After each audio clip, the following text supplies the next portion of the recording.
One weekend afternoon, I was sitting at a coffee shop with a close friend. We were discussing travel plans, the atmosphere relaxed and cheerful.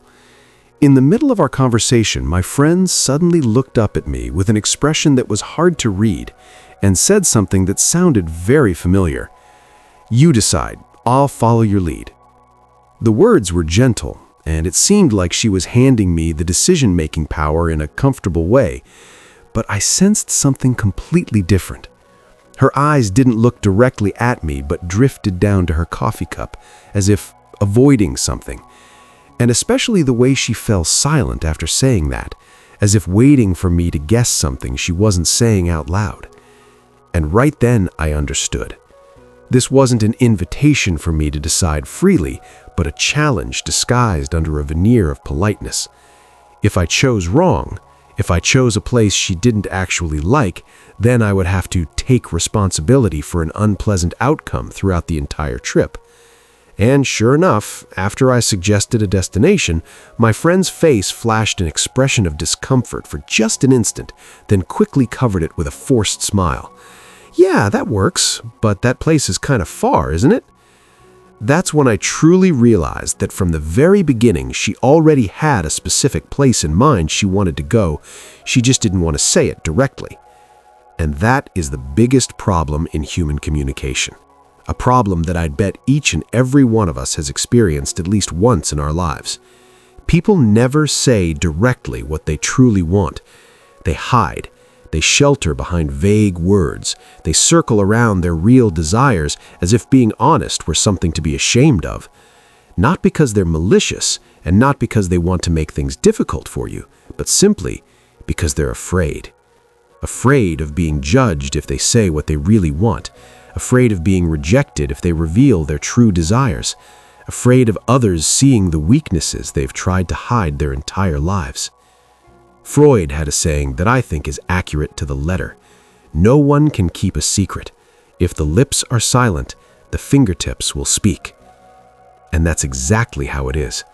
Everyone thinks they're hiding things well, but the truth always leaks out through the smallest cracks. Through a fleeting glance, through a slightly forced tone of voice, through the way they choose words so carefully it becomes suspicious, through silences that appear at exactly the wrong moments. And if you only listen to what they say with their mouths, if you only trust the surface of words, then you will forever be deceived by what they truly want to hide in their hearts. Today, I'm going to show you how to read what people don't dare to say out loud.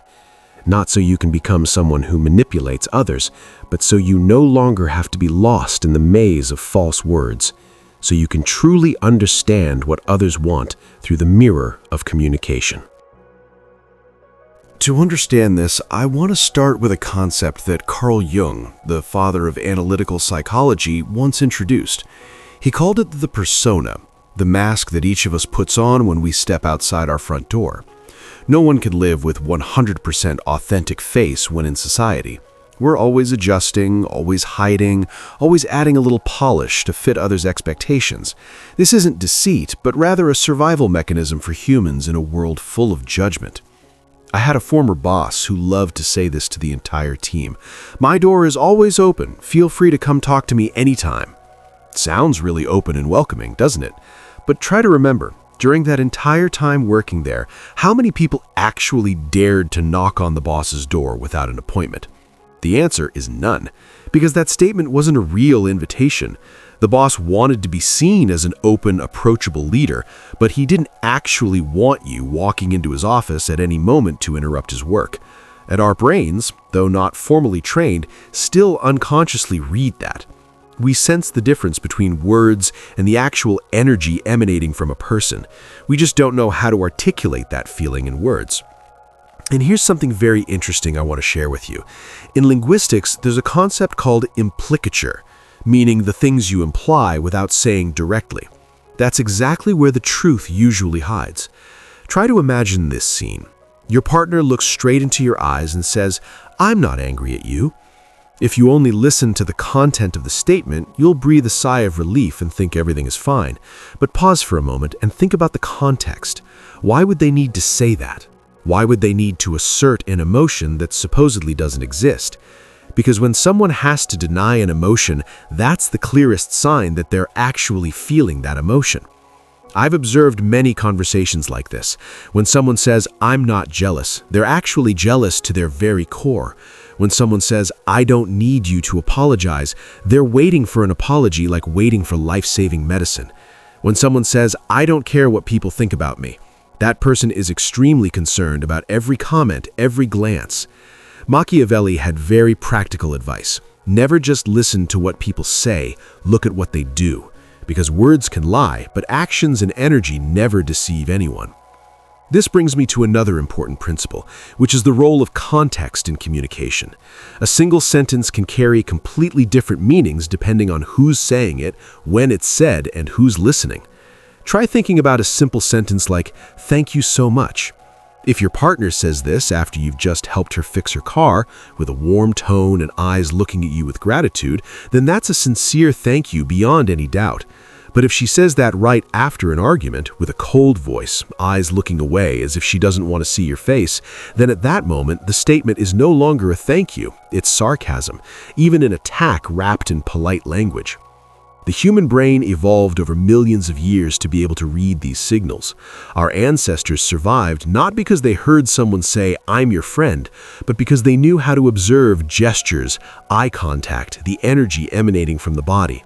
If someone smiles but their hands are clenched, that's a danger signal.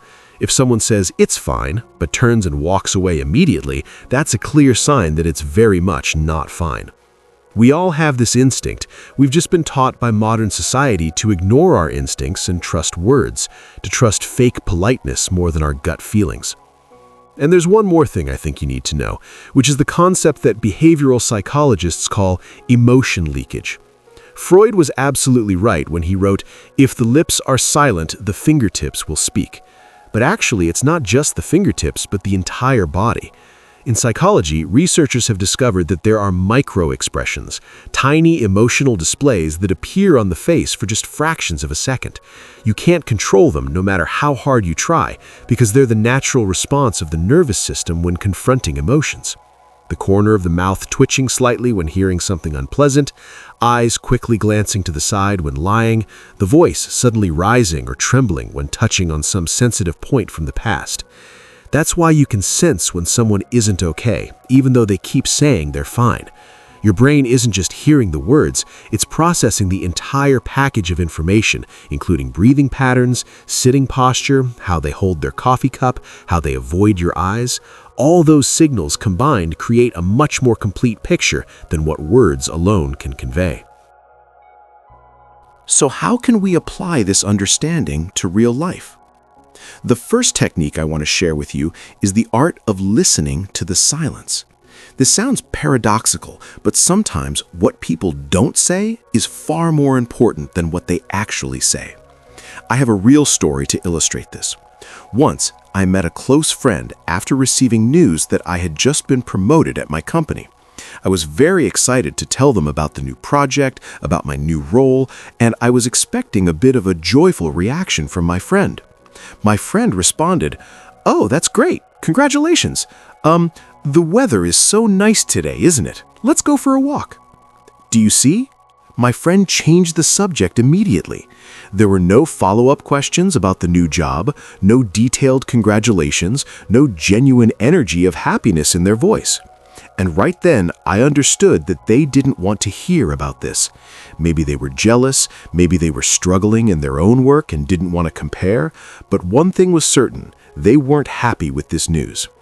The gaps in the conversation, what wasn't asked, what wasn't mentioned, sometimes reveal more than 100 words.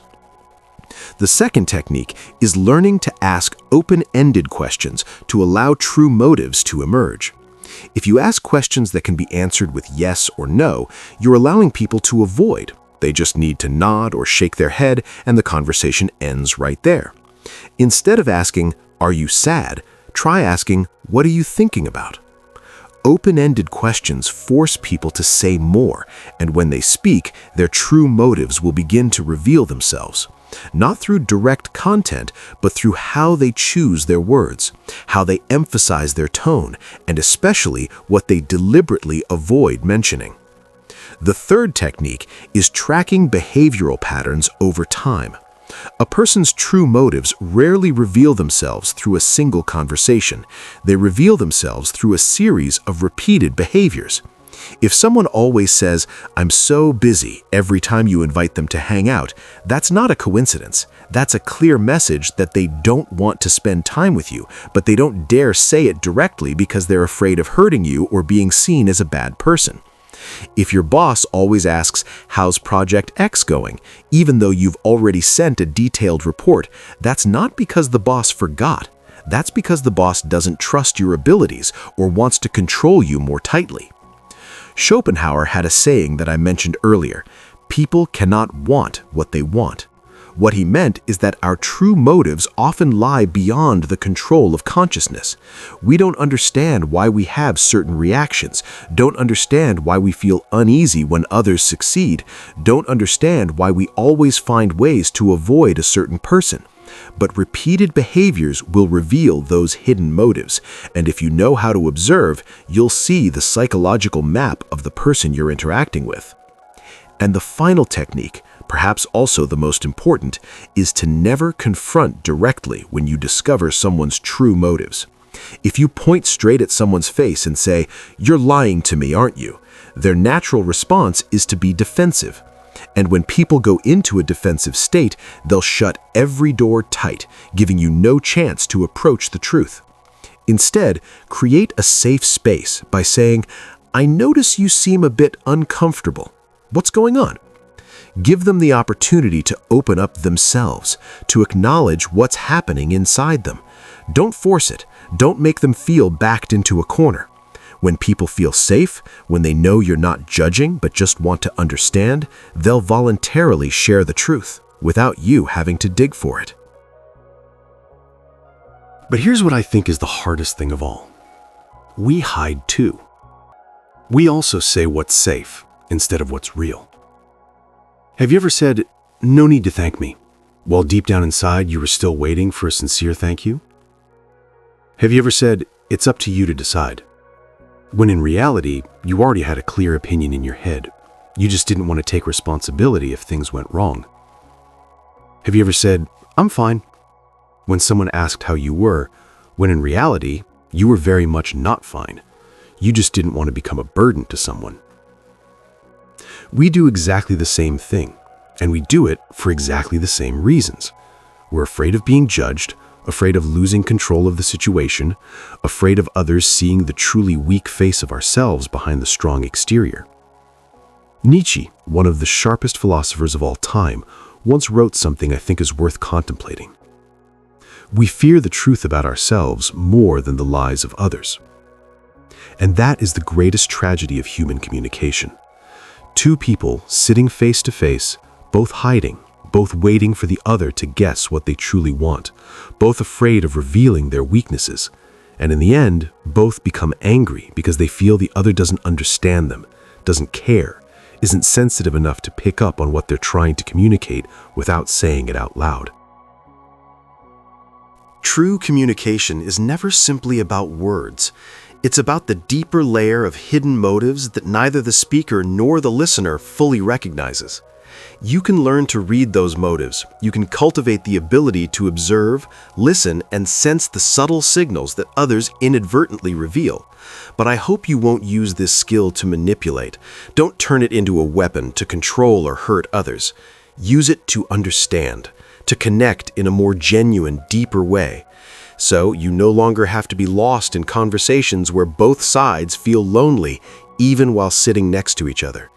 Because when you understand the true motives of others, when you see the fears, desires, and wounds hidden behind their words, you'll also begin to see those same things more clearly in yourself.